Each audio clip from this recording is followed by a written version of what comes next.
for instance, climate, or you were mentioning social policy, the Industry 4.0, the fourth industrial revolution. Those are all phenomena that no single collectivity and not even a single state in Europe can tackle on its own. So that's for me the main rationale for a concentration, a strengthening of the process of integration.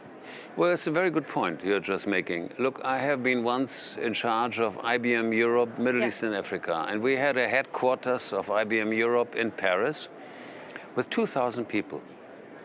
And this was the headquarters for IBM Europe. Today it doesn't exist anymore.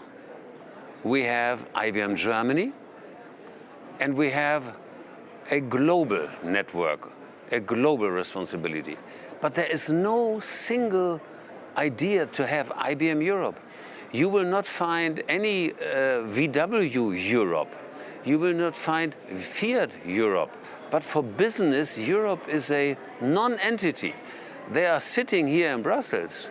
They have some offices only for one reason, for lobbying. I'm thinking about the point of the companies and global companies and corporations operating over boundaries nowadays. Yes. They are becoming challenging forces, even against the states. And when you say Brussels is irrelevant, I would say quite the opposite, because the European legislative process has determined the trends and the development in many industry sectors. I'm thinking, for instance, of the environmental sector.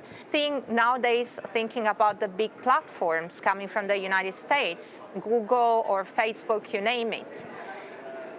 They need to have a counter voice. They need to meet with limits. I believe that this strength relies on a at a broader level, not at the national state level. Yes, you are quite right. And I am an enthusiastic supporter of the European Common Market. I think that's the very best thing the EU has ever achieved. Really, it is the best thing. But it is far from complete. And I'm fighting all over the place here to complete it. But the same people who always say we must Europe, this must be Europe and that must be Europe, they suddenly say, oh, wait a minute. This is protectionism. Absolutely.